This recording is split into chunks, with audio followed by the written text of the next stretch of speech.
जय गुरुदेव। और दोस्तों, मेरे चैनल सिद्ध सावर मंत्र में एक बार फिर से आपका हार्दिक स्वागत है। और देखिए, आज जो मैं आपके सामने साधना बताऊंगा इस वीडियो के माध्यम से, वो एक रोग निवारक साधना है। सर्व रोग निवारक साधना है और माता महाकाली की साधना है ये। देखिए, सारे मंत्र फेल हो जाएं, लेकिन ये मंत्र बिल्कुल भी फेल नहीं होगा। अब मैं आपको थोड़ा सा रोगों के बारे में बता देता हूं कि इससे जो है किस किस प्रकार के रोगों का निवारण हो सकता है। देखिए, जीवन जो है ये मनुष्य जीवन है और ये रोगों से ग्रस्त ही है,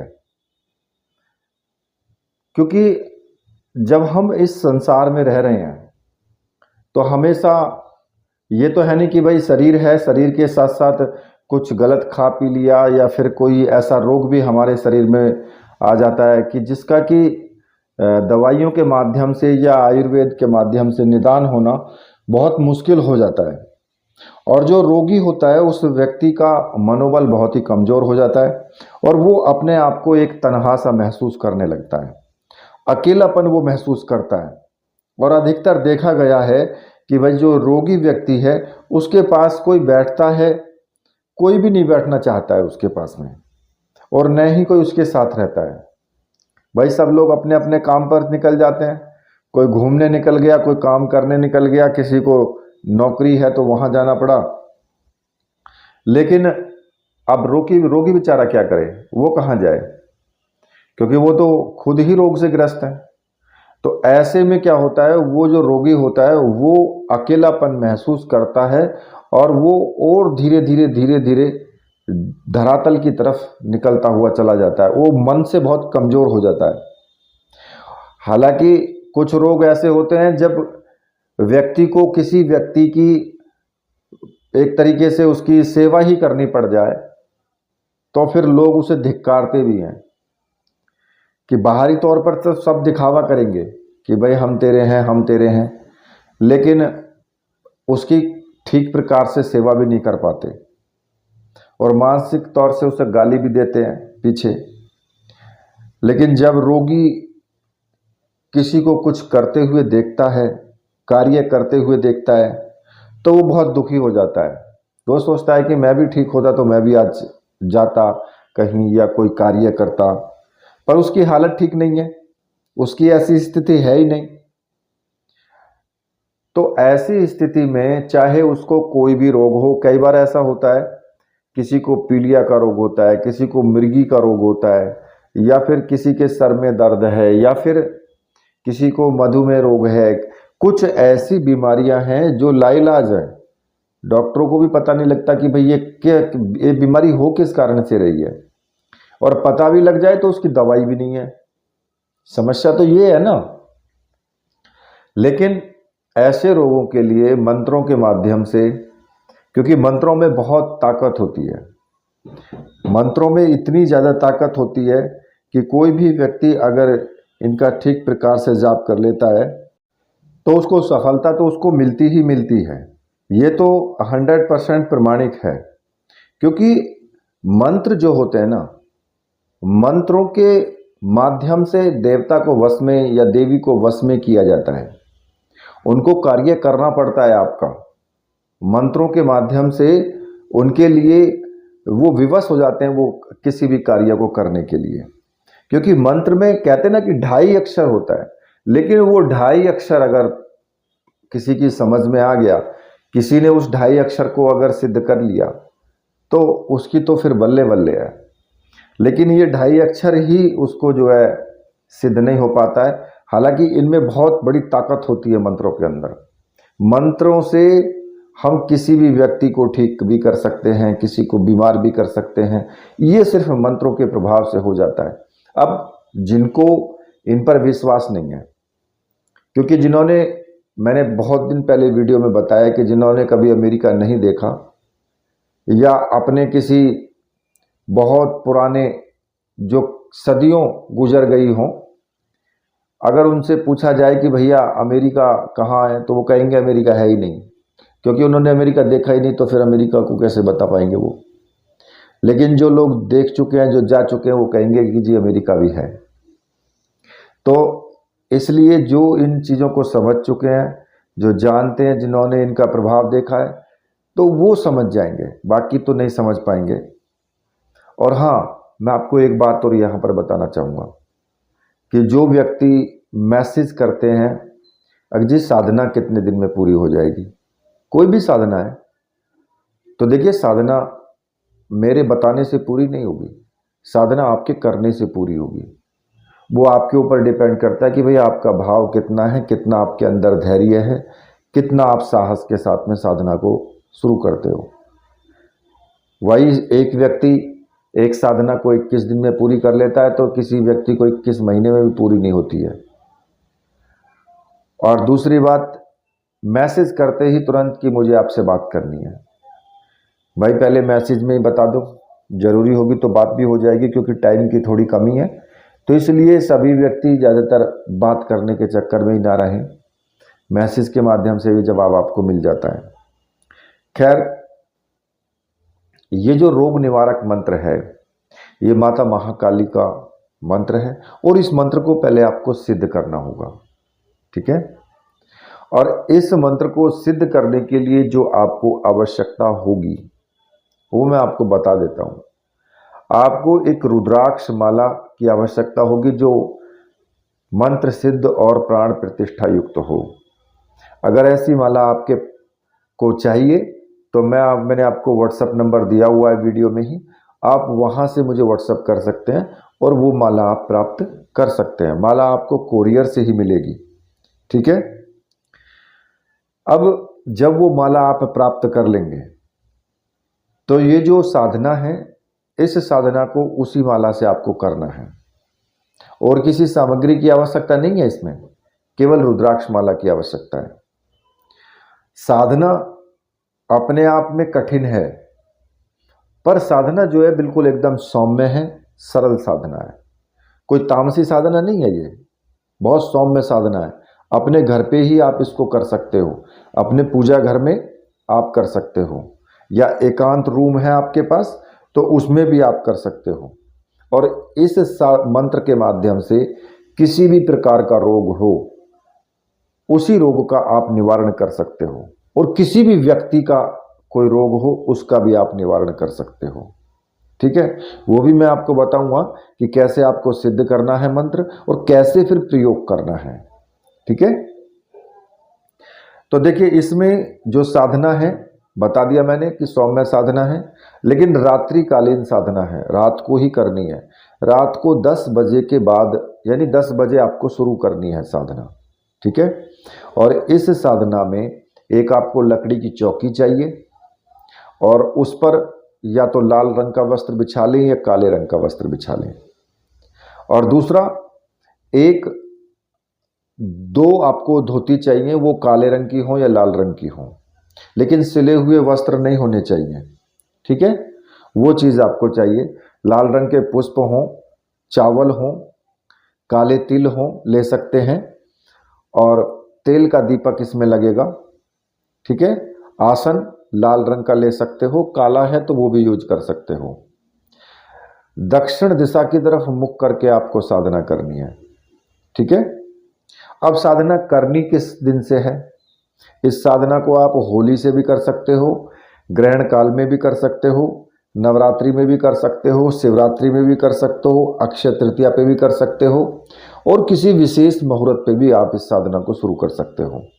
अगर कोई विशेष मुहूर्त नहीं है तो फिर आप इसको शनिवार से भी शुरू कर सकते हो, ठीक है। आप रात्रि को स्नान आदि करके शुद्ध हो करके अपना साधना कक्ष जो भी है आपका, वहाँ प्रवेश करेंगे। धोती आप धारण करेंगे, बिना सिला हुआ वस्त्र हो। अब रही स्त्रियों की बात कि भाई स्त्रियां कैसे करेंगी, तो वो भी आप बिना मतलब सिले हुए वस्त्र के ही धोती को धारण करके और साधना करेंगी, क्योंकि इस साधना तो आपको एकांत में करनी है। ऐसा तो है नहीं कि भाई आप धोती लपेटेंगे, अगर सिला हुआ वस्त्र नहीं है तो लोग वहाँ से निकलेंगे तो क्या देखेंगे। तो इसलिए आपको एकांत में ही साधना करनी है, ठीक है। और सामने चौकी लगा लेनी है, दक्षिण दिशा की तरफ आपका मुख होना चाहिए।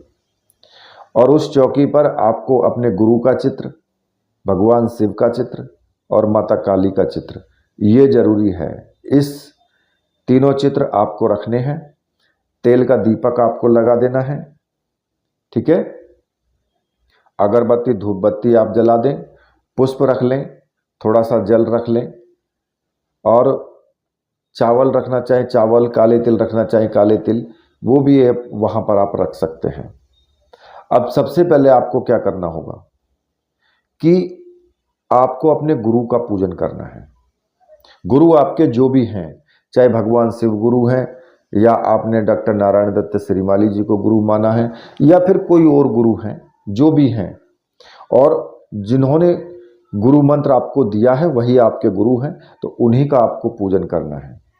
अब गुरुदेव को आपको टीका लगाना है, कुमकुम का या सिंदूर का या केसर का, जो भी आपके पास है, सिंदूर का आपको टीका लगाना है, पुष्प चढ़ाने हैं, और धूप दीप से उनका पूजन करके और गुरु जी से हाथ जोड़ करके प्रार्थना करनी है कि गुरुदेव, मैं ये साधना करने जा रहा हूँ और इस साधना में मुझे पूर्ण सफलता मिले, आप मुझे आशीर्वाद दीजिए और आज्ञा प्रदान कीजिए।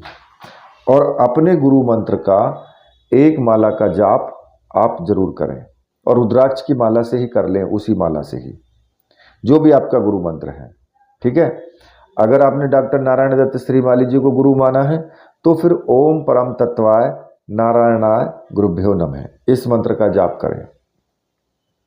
और अगर भगवान शिव को गुरु माना है तो फिर आप उन्हीं का पूजन करेंगे और उन्हीं का मंत्र ओम नमः शिवाय, इस मंत्र का आपको जाप करना है, ठीक है। उसके बाद आप शिव पूजन कर लें और माता काली का आपको पूजन करना है। जिस प्रकार से गुरु जी का पूजन किया है उसी प्रकार से माता काली का आपको पूजन करना है, ठीक है। उनको भी टीका लगाना है, पुष्प चढ़ाने हैं, और प्रसाद अगर भोग के लिए ले सकते हो तो वो भी आप रख लें, और उस प्रसाद को फिर साधना के बाद स्वयं खा लें, ठीक है।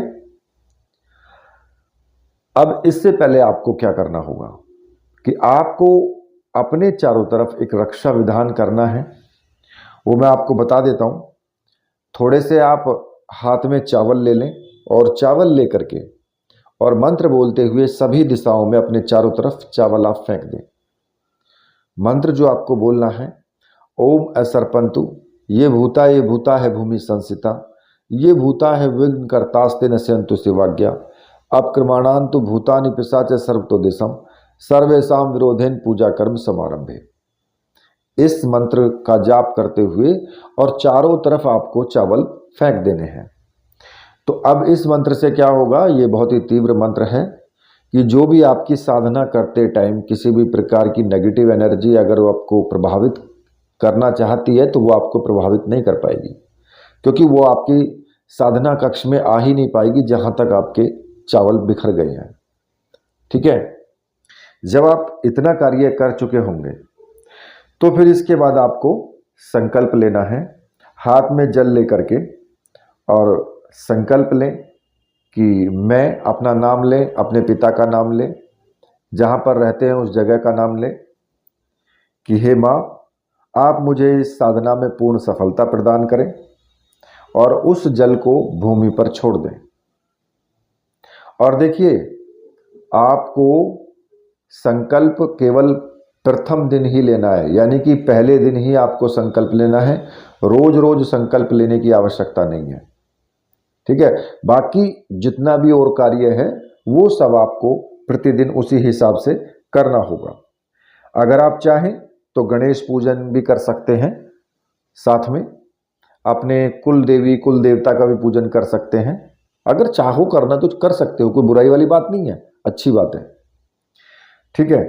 उसके बाद में फिर आप माँ का ध्यान करेंगे केवल 5 मिनट के लिए, ज़्यादा नहीं, 5 मिनट के लिए आंख बंद करके माँ का ध्यान करें, और फिर रुद्राक्ष की माला से आपको मंत्र जाप शुरू कर देना है।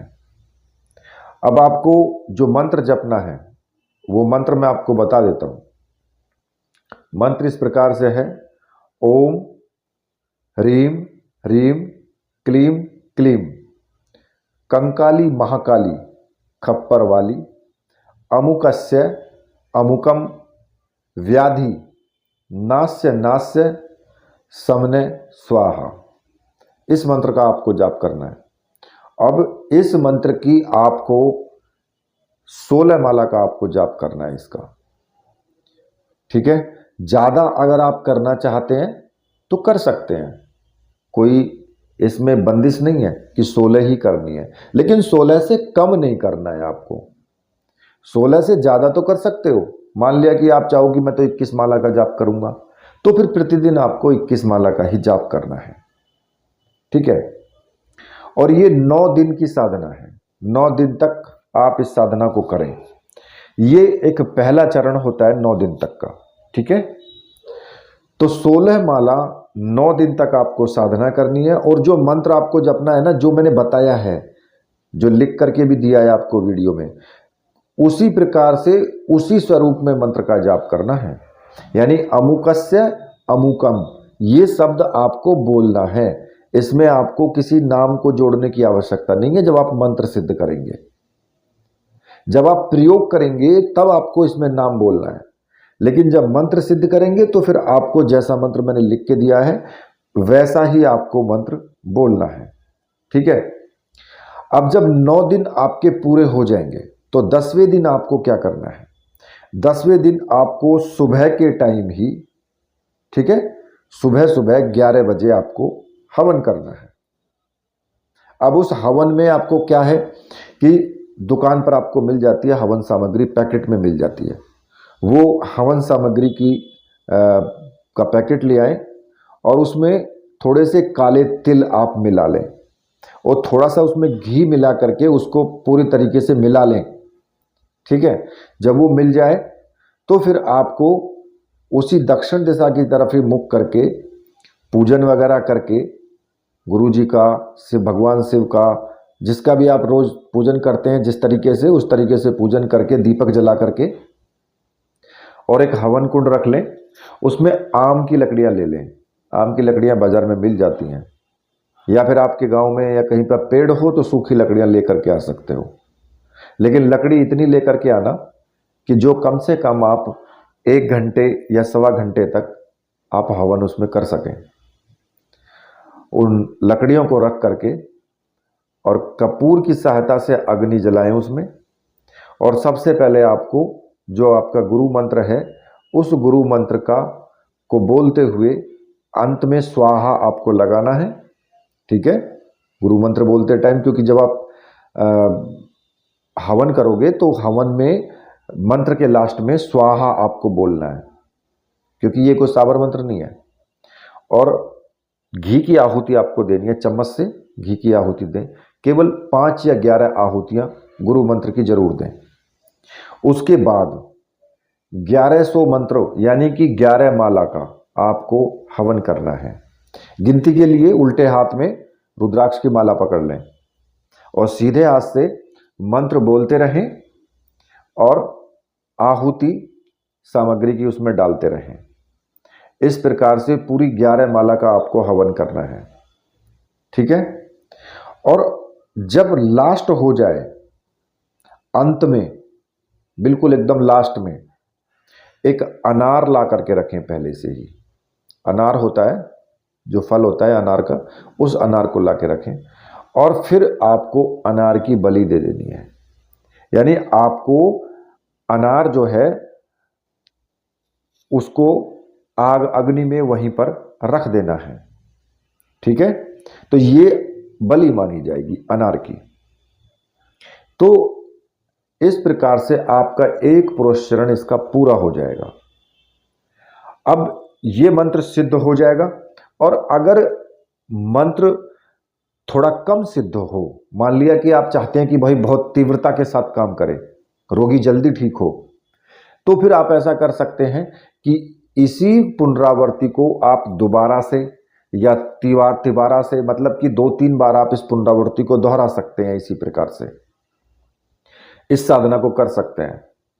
और उसमें फिर मंत्र में क्या होगा कि जब आप 2 या 3 बार आप इसकी पुनरावृत्ति कर लोगे तो फिर मंत्र में और भी तीव्र पावर आ जाएगी। अब इसका प्रयोग आपको कैसे करना है, तो देखिए मैं आपको बता देता हूं। इसका जो प्रयोग है, जहां मैंने अमुकस्य बताया है वहां पर आपको रोगी का नाम लेना है, ठीक है। और जहां अमुकम लिखा है वहां पर आपको रोग का नाम लेना है। मान लिया कि किसी व्यक्ति को मृगी का रोग है, अब उसका नाम जो भी है तो अमुकस्य की जगह उसका नाम लेंगे और अमुकम की जगह उस रोग का नाम लेंगे कि मृगी, ठीक है। मृगी व्याधि, नास्य समने स्वाहा, ये लास्ट तक पूरा बोलना है आपको। तो इसमें जोड़ देना है ये चीज। जब आप प्रयोग करेंगे किसी पर, किसी के रोग निवारण के लिए आप ये मंत्र जाप करेंगे।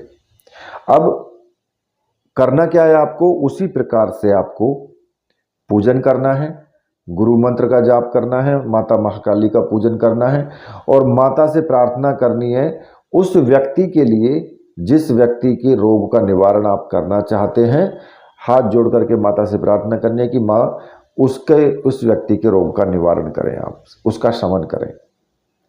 और फिर आपको एक माला का आपको जाप करना है, केवल एक माला का, रुद्राक्ष की माला से ही करेंगे। केवल एक माला का आपको जाप करना है, लेकिन उसके रोगी का नाम और क्या उसको रोग है उस रोग का नाम आपको मंत्र के अंदर डाल करके अमुकस्य और अमुकम की जगह बोल करके ही आपको मंत्र जाप करना है। जब आप प्रयोग करेंगे उस वक्त सिद्ध करेंगे तो फिर आपको जैसा मंत्र मैंने बताया वैसा ही आपको सिद्ध करते टाइम आपको बोलना है, ठीक है। अब इस मंत्र को आप ग्रहण काल में भी जाप कर सकते हैं। भाई जैसे चंद्र ग्रहण आने वाला है या कोई सूर्य ग्रहण है, उस ग्रहण में भी आप जाप कर सकते हैं। लेकिन ग्रहण में आपको किसी पूजन की आवश्यकता नहीं है, केवल आसन डाल लें, एक तेल का दीपक जला लें और रुद्राक्ष की माला से मंत्र जाप शुरू कर दें। बस इतना कार्य आपको करना है, केवल मंत्र जाप करते रहें और कम से कम 21 माला से तो कर ही लें कम से कम। लेकिन ऐसा नहीं है कि 21 माला करने के बाद मंत्र सिद्ध हो जाएगा तो आप फिर प्रयोग कर सकते हैं। उसके बाद भी आप कुछ दिनों तक एक एक माला का जाप जरूर करते रहें, क्योंकि पूरी तरीके से सिद्ध नहीं हो पाता है एक ग्रहण में। तो इसलिए कुछ दिन तक एक एक माला का जाप जरूर करें और उसके बाद फिर आप ये प्रयोग कर सकते हैं।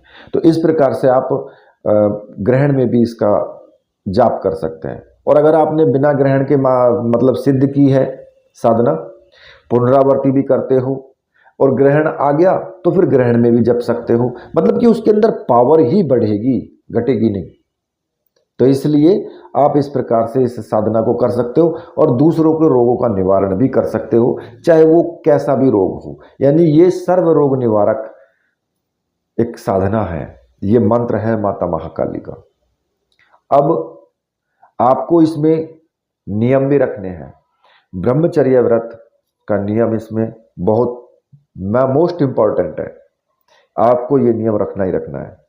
दूसरा, किसी भी व्यक्ति के साथ आपको कोई भी बुरा बर्ताव नहीं करना है, मतलब कि आपके किसी कार्य करने से किसी व्यक्ति का दिल ना दुखे, इस बात का ध्यान रखना। चोरी करना, झूठ बोलना, किसी को मारना पीटना, ईर्ष्या रखना, ये सब चीजें साधना के टाइम पर बिल्कुल एकदम छोड़ दें। और दूसरा, आप जो सात्विक भोजन करें, इसमें आप शराब, मांस, मछली, ये सभी सब चीजों का सेवन बिल्कुल भी ना करें, क्योंकि ये सौम्य साधना है, सात्विक साधना है। और आप अपने आचरण को शुद्ध रखें। बस जब तक आप साधना करें तब तक ये जरूरी है। साधना काल में अगर आपको किसी भी प्रकार का कोई अनुभव होता है तो अनुभवों से घबराए नहीं, अनुभवों से घबराए नहीं, आपको होगा कुछ नहीं, लेकिन अनुभव आना इस बात का संकेत भी होता है कि आपकी साधना सही चल रही है। तो इसलिए डरे नहीं, बिल्कुल भी साधना को जारी रखें, आप उस मंजिल को बहुत जल्दी पालेंगे। अगर किसी व्यक्ति को अनुभव नहीं हो तो इसका मतलब ये नहीं है कि उसकी साधना खराब गई, बेकार गई उसकी साधना। कोई भी साधना अगर आप कर रहे हैं तो अनुभव अगर आपको नहीं हो रहे हैं तो ये भी एक विघ्न होता है जिससे कि आप साधना को छोड़ दें, उस साधना को गल्फ मान करके, झूठ मान करके और साधना छोड़ दें, और वो देव आपकी आपको मतलब कृपा देने से बच जाए। तो इसलिए ये भी एक विघ्न होता है। इसलिए ये ना समझे कि अगर साधना में विघ्न, आपके साधना में अनुभव नहीं हो रहे हैं तो भाई ये साधना बेकार है, या हम जो कर रहे हैं वो सही नहीं हो रहा है। ये अपनी उसमें मत लगाइए बुद्धि को, आप सिर्फ साधना पर ध्यान लगाइए, दूसरी और चीज़ों से ध्यान हटा करके केवल साधना पर ध्यान रखें बस। तो ये साधना आप करके और लेकिन इसके बदले में आपको कोई पारितोषिक नहीं लेना है, कोई पैसा वगैरह नहीं लेना है। आप इस कार्य के बदले कि भाई मैं तेरा रोग ठीक कर दूंगा, कोई कहने लगे 10,000 रुपये दे दूंगा, तो आप उसके बदले में कोई पैसा ना लें, क्योंकि अगर आप पैसा लेना शुरू कर देंगे तो आपकी सिद्धि व्यर्थ चली जाएगी, साधना धीरे धीरे समाप्त हो जाएगी। ठीक है, तो इस मात्र और इसका यदा कदा हवन भी आप करते रहें, कभी कभी जाप भी करते रहें, जिससे कि मंत्र में पावर बनी रहे। तो देखिए ये साधना मैंने आपको पूर्ण रूप से बता दी है। इसी के साथ अब मैं वीडियो को यहीं पर समाप्त करता हूं। मेरे साथ बोलिए बोलिए वीर बजरंगबली हनुमान जी महाराज की जय, बोलिए मेरे परमहंस गुरुदेव की जय।